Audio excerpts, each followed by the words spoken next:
Elle est bonne cette tisane, hein? C'est bon, c'est chaud. Ah, ça fait du bien, hein. La dernière fois que j'ai bu les tisanes au thym comme ça, avec bien du miel et tout, c'était chez Patrick et Isabelle. Ah, Tu te souviens d'eux? ah bah oui, comment ils vont en fait? Ça fait longtemps? Bah écoute, ça allait pas très très bien, tu te souviens, hein, c'était un peu compliqué Ouais, entre bah eux. oui, toujours. Donc du coup, pour essayer de sauver leur couple, ils ont décidé de faire un enfant. Pour essayer de se rabibocher, ils ont voulu faire un enfant. Mais Ça a marché? non. Ah, ça m'aurait étonné aussi, j'avais du mal à comprendre. Non. Ils y croyaient vraiment hein, que ça allait aider, que ça allait les rapprocher et tout, et puis au final, c'est encore plus compliqué. Oui, et puis faire venir un enfant pour rabibocher un couple, je sais pas, ça me paraît pas être une base bien solide, quoi, hein, ni pour l'enfant, ni pour le couple. C'est compliqué. Ça me rappelle cette amie de ma femme qui adore pouponner, et elle en est à 5 enfants, mais à chaque fois c'est le même scénario qui se reproduit. Elle fait un enfant, elle pouponne jusqu'à ce que l'enfant ait 2-3 ans, et quand elle peut plus pouponner, elle s'en désintéresse, elle en fait un autre. Ah, c'est dur ça pour les enfants. Ah bah c'est violent, c'est violent. Du coup ils sont un petit peu livrés à eux-mêmes, quoi. Puis c'est dur pour elle aussi, parce que bah, il y a quelque chose qu'elle ne peut pas vivre après, dans la suite de ce qu'elle pourrait vivre avec ses enfants, Oui, de les puis- voir grandir, de s'épanouir. Du coup, est-ce qu'il y a des conditions pour faire un enfant ou est-ce que je fais un enfant à la one again?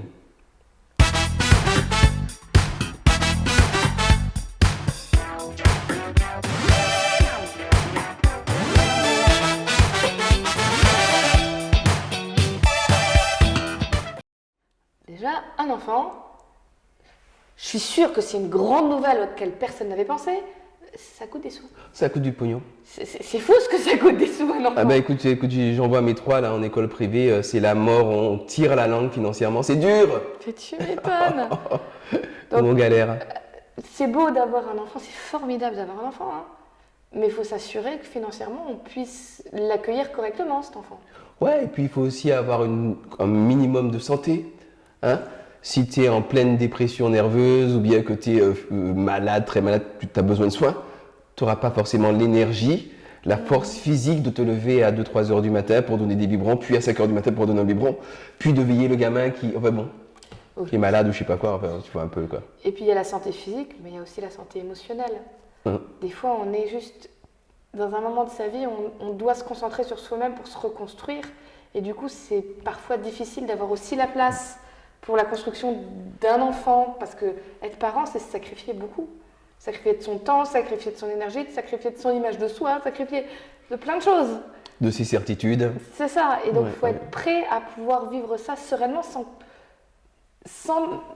Tu sais, on peut devenir parent et ne plus être que ça. On arrête d'être une personne.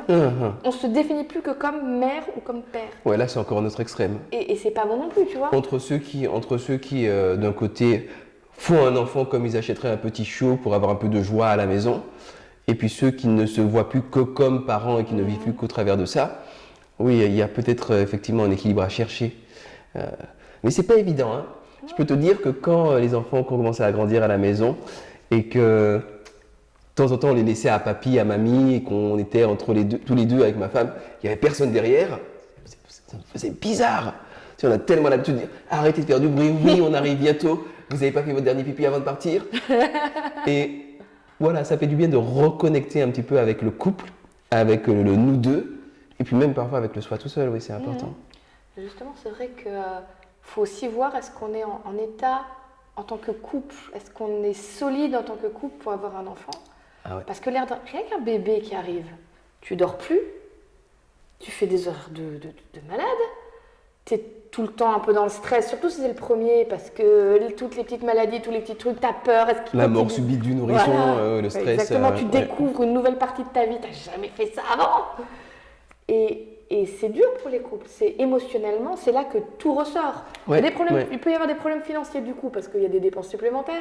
On est en manque de sommeil, carrément. Il y a les hormones post-accouchement qui sont là aussi. Il y a de quoi faire monter toutes les tensions et toutes les disputes. Donc tu as intérêt à être bien solide avant et à savoir dans quoi on s'engage. Ah ben, c'est pour ça que nous on a attendu 7 ans avant de faire notre première. On a attendu de savoir gérer un conflit de manière mature, de se comprendre, d'être capable de se parler toujours dans un certain calme, sans crier, sans stress, sans se jeter de poils à frire au visage. Surtout au prix des poils à frire en ce moment, ça monte. Donc Parce qu'on voulait pas, on voulait pas que l'enfant arrive dans une ambiance stressante. On voulait qu'il arrive dans quelque chose de pacifié. Puis finalement, on n'a pas eu tort parce que même comme ça, c'est pas simple. En même temps, tu as 17 ans, ça c'est votre temps à vous. Chaque couple, il faut qu'il voit par rapport à lui-même. C'est pas, Bien sûr. On ne peut pas dire, il faut attendre, je sais pas moi, 3 ans après le mariage. Non, il n'y a pas de règle absolue. Il n'y a pas de règle absolue, c'est suivant le processus de chacun, quand est-ce qu'on est prêt à le recevoir dans les meilleures conditions, cet enfant. Absolument.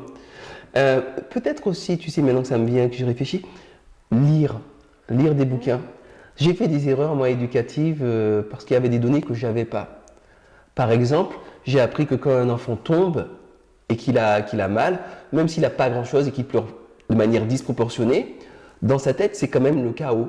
Il est quand même en vraie panique, même s'il ne s'est rien passé.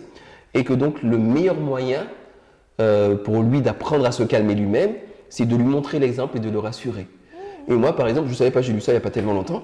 Moi, par exemple, j'étais plutôt à l'ancienne, quoi. C'est-à-dire que, allez, lève-toi, t'es un homme, t'es pas une. Tu sais, les vieux machos des années 30, t'es pas une fille. Ça pleure pas, les hommes, ça pleure pas, ou tu pleures pas pour très autre positif, chose, ça. etc. Et finalement, je pense que j'ai fait perdre du temps quelque part à mes gamins avec ça, et qu'ils auraient été plus vite capables de se rassurer, même si je les avais rassurés plus vite. Bon, ça m'était pas venu à l'esprit, mais il faut lire. Comme quoi, il faut lire, il faut se documenter, quoi. Après, dans la lecture, tu trouves de tout, tu as tout et son contraire, parce que être parent, il n'y a pas de recette miracle, sinon ça se saurait, tout le monde fait du mieux qu'il peut. Mais en plus, tu sais, je pense à des personnes que je connais qui n'ont pas forcément eu l'instinct parental tout de suite. Et qui ont beaucoup souffert parce qu'ils avaient l'impression d'être des monstres. Parce que quand le bébé est arrivé, ils ont mis un peu de temps à vraiment connecter avec, c'est pas fait immédiatement. Ou alors, je connais des femmes qui ne sont pas des grandes pouponnantes justement. Elles aiment leurs enfants, mais elles sont assez satisfaites de retourner au travail quand elles doivent y retourner. Elles n'ont pas de problème à laisser l'enfant en crèche ou à quelqu'un pour le garder.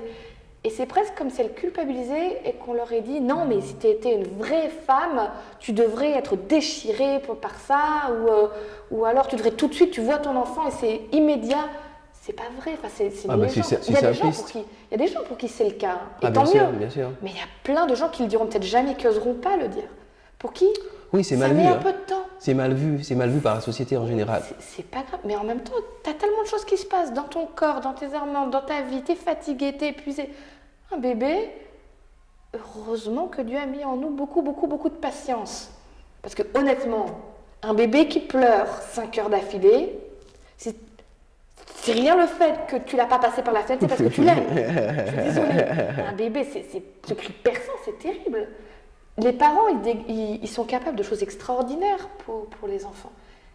Mais voilà, pour certains, c'est à leur rythme. Il ne faut pas avoir honte de ça. Il n'y a pas d'égalité devant la parentalité. On fait tous du mieux qu'on peut. De toute façon, il n'y a pas de carte, il n'y a pas de recette miracle. Par contre, ça se prépare. Par contre, on peut se préparer au mieux, se renseigner. Écouter d'autres parents. Oui. Un enfant qui arrive, c'est une bénédiction, c'est du bonheur. C'est un cadeau de Dieu. Mais après, il peut arriver dans des conditions optimum ou moins. Des fois, on ne choisit pas. Mais pour tout ce qui est possible pour nous, autant se mettre dans les meilleures conditions possibles pour vivre bien l'arrivée de cet enfant et que lui puisse bien s'épanouir.